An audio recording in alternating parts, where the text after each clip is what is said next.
नमस्कार। आप सुन रहे हैं किताब घर और मैं हूं अरिसुदन।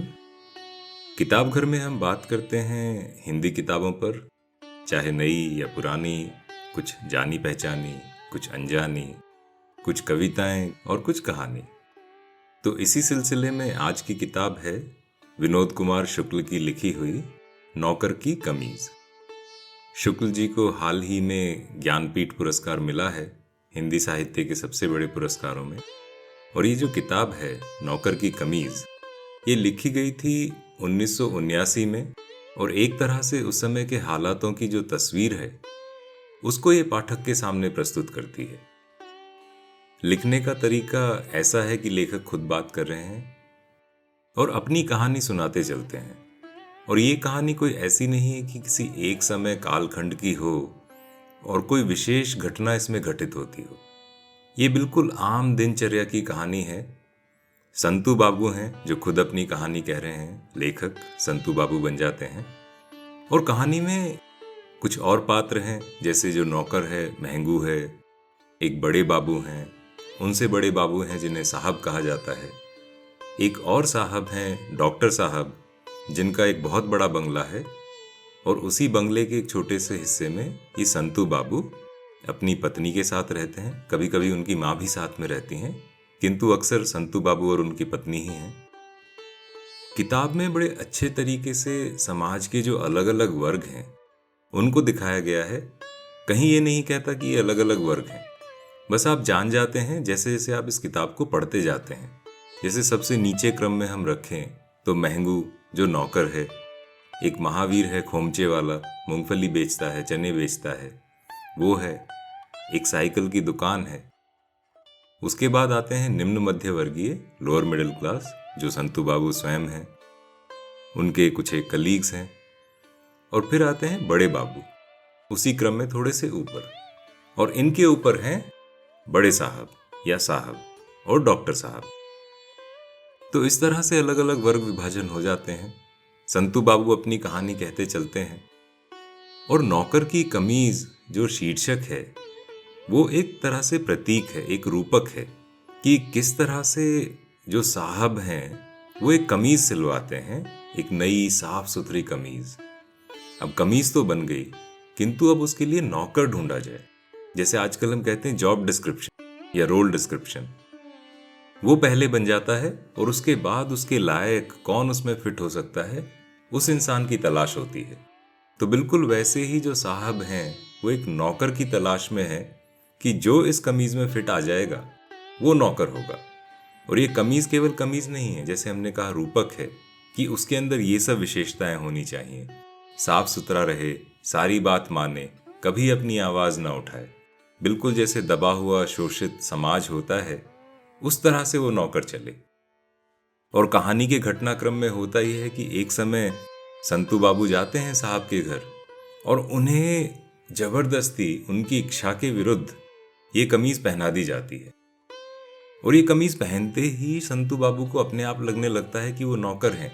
जैसे हम आजकल बात करते हैं स्टॉकहोम सिंड्रोम, वो चाहते नहीं है नौकर बनना, वो चाहते नहीं है कि शोषित रहें, दबे हुए रहें, किंतु जैसे ही वो उस ढांचे में घुसते हैं उनके मन के अंदर से वो एक तरह से स्वयं को नौकर अनुभव करने लगते हैं और बिल्कुल वैसा ही व्यवहार करते हैं। जैसे किताब में ही एक जगह और आगे जाके बताते हैं कि संतू बाबू साहब के घर जाते हैं किसी काम से, किंतु जब माली को देखते हैं वहां धूप में बगिया में काम करते हुए बड़ी मेहनत के साथ, उसकी पीठ जो है पसीने से चमक रही है धूप में, थोड़ा थोड़ा पानी पीता है, उसके बाद उकड़ू बैठकर वापस काम शुरू कर देता है। तो संतू बाबू धीरे धीरे धीरे खिसकते खिसकते बिल्कुल माली की तरह उसके साथ काम करने लगते हैं। एक समय ऐसा आता है अपनी शर्ट उतार देते हैं तो बिल्कुल माली के स्तर पर आ जाते हैं। तो उनके मन के अंदर का जो शोषित व्यक्ति है वो बार बार इस तरह से स्वयं को अभिव्यक्त करता जाता है। किताब की शैली बड़ी अच्छी है। विनोद कुमार शुक्ल इतने बढ़िया लेखक हैं, कवि भी हैं। इन्होंने किताब को जिस तरह से अलग अलग अध्यायों में बांटा है और उनके जो शीर्षक दिए हैं, जो वो उपशीर्षक हैं, वो बड़े अच्छे हैं। जैसे यदि हम कुछ एक पढ़ के सुनाएं, पहला ही जो अध्याय है उसका शीर्षक है कितना सुख था कि हर बार घर लौटकर आने के लिए मैं बार बार घर से बाहर निकलूंगा। उसके बाद दूसरा शीर्षक देखिए, धूप कमरे में आती है, सूर्य नहीं आता। बारिश के दिन लगातार 3 दिन की धूप की जरूरत थी, इससे ज्यादा दिन की धूप नहीं चाहता था। और ये जो शीर्षक है, उस अध्याय की कहानी, उस भाग की कहानी बिल्कुल उस शीर्षक के अनुसार ही चलती है। बस एक बात को यहाँ पर हाईलाइट जैसे कर देते हैं। उसके बाद देखिए, गरीब एक स्तर के होते हुए भी एक जैसे इकट्ठे नहीं होते। जैसे 50 आदमी को काटकर 50 आदमी बना देना। यदि 50 है तो इसका मतलब सिर्फ 50, एक और फिर गिनती हो जाती है 51। बिही के साथ एक हरी पत्ती भी टूटकर गिरती है तो बिही ताजी है। माली की मेहनत के फल के साथ क्या टूटकर लगेगा। आम से लदी अमराई बाजार में बिकने नहीं आती, टोकनी में केवल आम बिकेंगे। गड्ढे के अंदर बहुत बड़ा मैदान है, लगता ही नहीं कि गड्ढे के अंदर है। गड्ढे के अंदर की जगह में भी सबकी जगह निश्चित। तो यहां शीर्षक में ही प्रतीक भी आ जाते हैं। अभी जैसे ये देखिए, समय के बीतते जाने का मतलब है आने वाला समय बीत जाएगा। यदि किसी के पास घड़ी नहीं तो क्या हुआ, अपनी सुरक्षा के लिए घर की सिटकनी लगा ली, दुनिया की सुरक्षा के लिए किस जगह सिटकनी लगेगी। घड़ी देखना समय देखना नहीं होता है। देखिए, एक छोटे से वाक्य में कितनी गहरी बात कह दी कि घड़ी देखना समय देखना नहीं होता है। समय को देखने के लिए केवल आंखें थोड़ी ना चाहिए।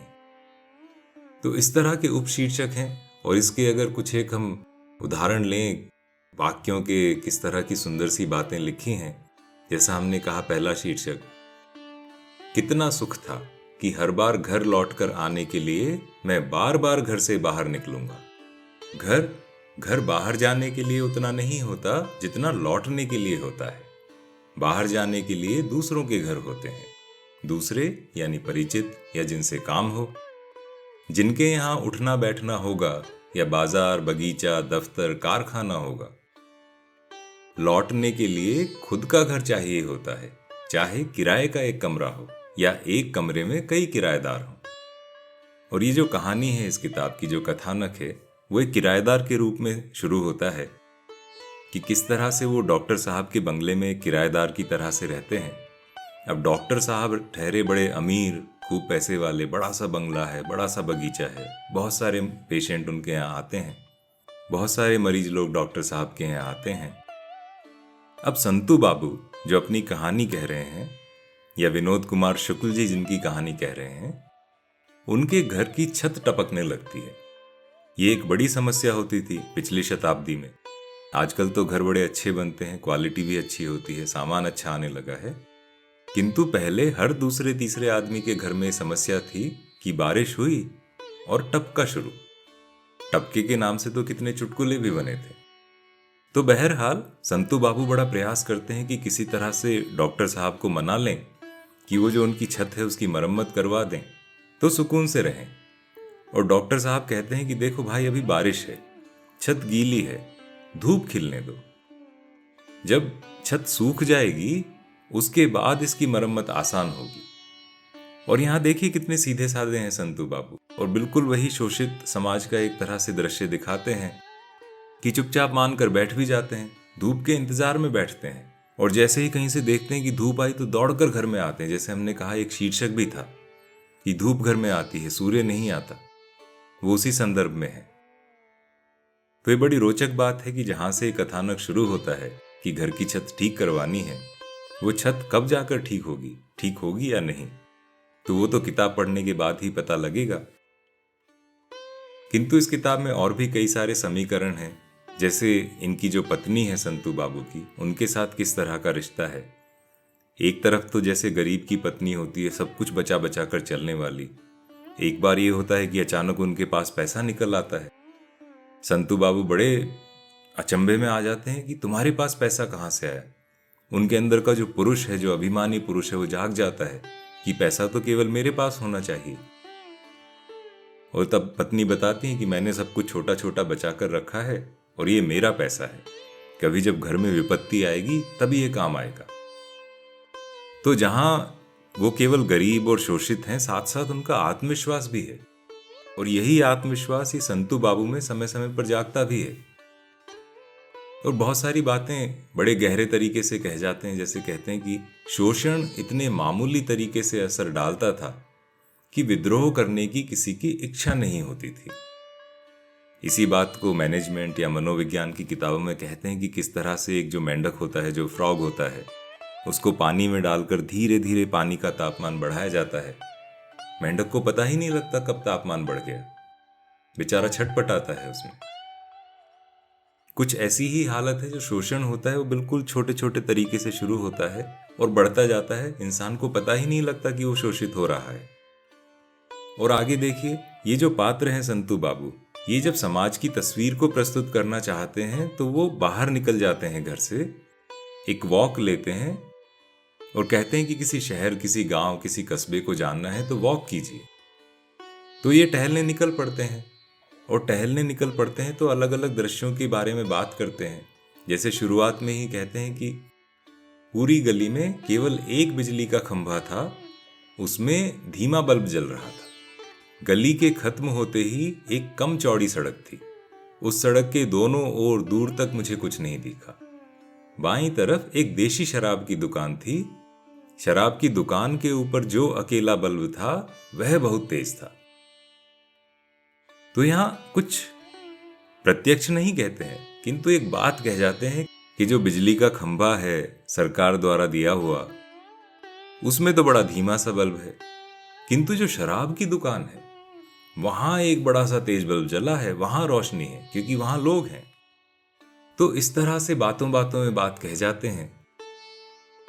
एक देखिए कितनी बड़ी अच्छी बात कही, मैं सोया नहीं था इसलिए नींद खुलने वाली कोई बात ही नहीं थी। रात भर जागकर ही आने वाले दिन को पकड़ सकते थे। यदि सोते रहो तो लगता था कि दिन का पीछा नहीं कर रहे, रास्ते में सो गए। ऐसे में दूसरा दिन पकड़ में कहां आता था, परंतु गले पड़ जाता था। नींद खुलते ही गले पड़ा हुआ दिन। आखिर एक कछुए की तरह चलकर मैं दौड़ पूरी करता हूं। और जब ये गरीब के घर का दृश्य बयान करते हैं, कितने अच्छे तरीके से कहते हैं। पेटियों के नीचे भी ईंटें थी, पेटी हटाकर ईंटों को निकाला तो पत्नी ने कहा, पेटी जंग खा जाएगी। आटे के पीपे के ऊपर एक ईंट रखी हुई थी, चूहे ढक्कन खोलकर अंदर घुस जाते थे, इसलिए ढक्कन को ईंट से दबा दिया गया। चावल के पीपे के ऊपर भी एक ईंट रखी थी। इस तरह से पूरे घर में 15 अच्छी ईंटें निकल आई। और एक जगह देखिए, जब विनोद कुमार शुक्ल के अंदर का कवि जाग जाता है, कितने सुंदर तरीके से एक बात कहते हैं, दरवाजे खिड़की क्यों खोल दिए, घर बिल्कुल नंगा हो गया। दरवाजे के खुलते ही वह उठकर खड़ी हो गई। खिड़की को बंद करते हुए मैंने कहा, लो घर को चड्ढी पहना रहा हूं। कितनी गहरी बात कह दी कि लो घर को चड्ढी पहना रहा हूं। कहते हैं ना कि गरीब के घर या किसी का भी घर, यदि उसमें कुछ भी टूटा फूटा है, पुराना सा है, उसको कैसे छिपाया जाए। पैबंद लगाए जाते हैं, टाट के पैबंद, जो साहित्यिक बातें हो जाती हैं। तो यहां वो घर को चड्ढी पहनाते हैं कि शर्म ना आए।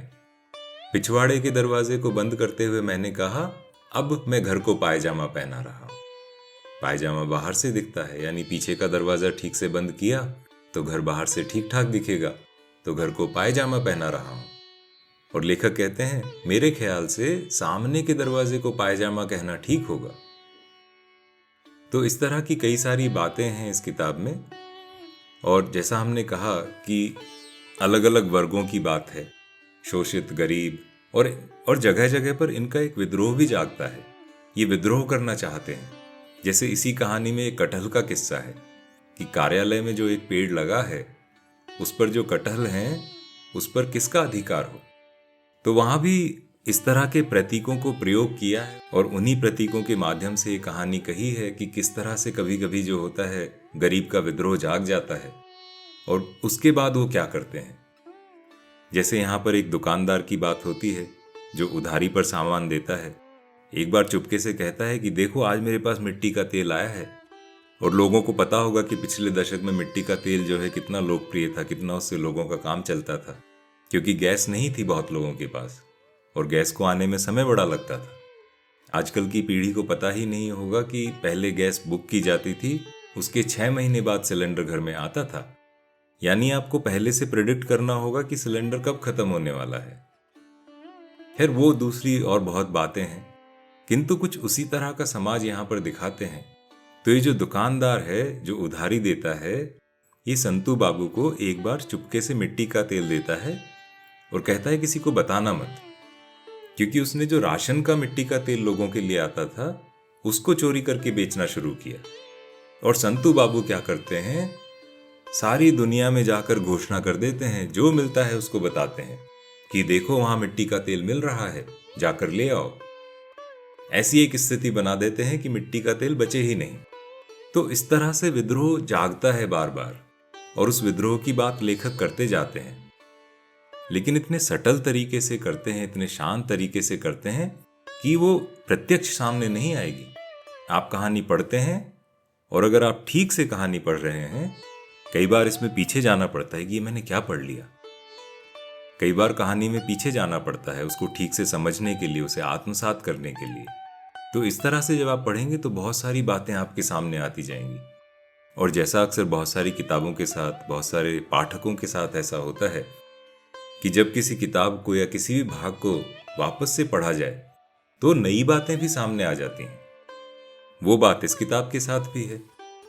और लेखनी तो बड़ी सुंदर है ही, कोई बहुत गहरी क्लिष्ट हिंदी भाषा का प्रयोग नहीं है। सरल, साधारण, सहज, आसानी से बहते जाने वाली जो भाषा है वही है।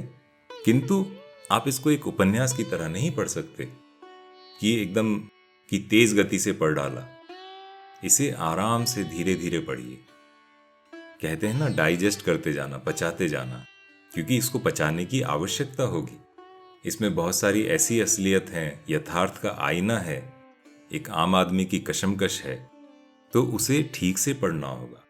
तो उस दृश्य को देखते जाना होगा, उसे अनुभव करते जाना होगा। और लेखक इसमें बहुत सफल है, बड़े अच्छे तरीके से, बड़े सुंदर तरीके से लिखी है। तो बड़ा अच्छा लगा कि करीब करीब जिस समय मैंने ये किताब खत्म की, उसके कुछ ही दिनों बाद खबर आई कि विनोद कुमार शुक्ल को ये पुरस्कार मिला है। तो इससे अच्छा समय क्या हो सकता है। छोटी किताब है, कोई बहुत बड़ी नहीं है, आसानी से पढ़ी जा सकती है। और जैसा मैं अक्सर कहता हूं, इस तरह की किताबें जो होती हैं कहानियों वाली, उनसे इतिहास का और समाज का बड़ा पता लगता है। जो विशेष इतिहास की किताबें होती हैं वो इतिहास और समाज को उस तरह से नहीं बता पाती जिस तरह से ये कहानियां बता पाती हैं। तो उस तरह से जब आप इस कहानी को पढ़ते हैं तो आप चले जाते हैं 70 के दशक में। 70 के दशक का भारत कैसा था, बिजली की व्यवस्था कैसी थी, पानी की व्यवस्था कैसी थी, शहर और गांव कैसे थे, घर में और समाज में लोगों के आपस में रिश्ते कैसे थे। उन सारी बातों को ये किताब बड़े अच्छे तरीके से उजागर करती है। तो अवश्य पढ़ें। आज की चर्चा यहीं तक। अगले अंक में फिर एक किताब पर चर्चा करेंगे। बताइएगा ये अंक आपको कैसा लगा। अच्छा लगा तो लाइक और शेयर भी कीजिए। तो मिलते हैं अगले अंक में। तब तक स्वस्थ रहें, प्रसन्न रहें, चाय कॉफी पीते रहें और अच्छी अच्छी किताबें पढ़ते रहें।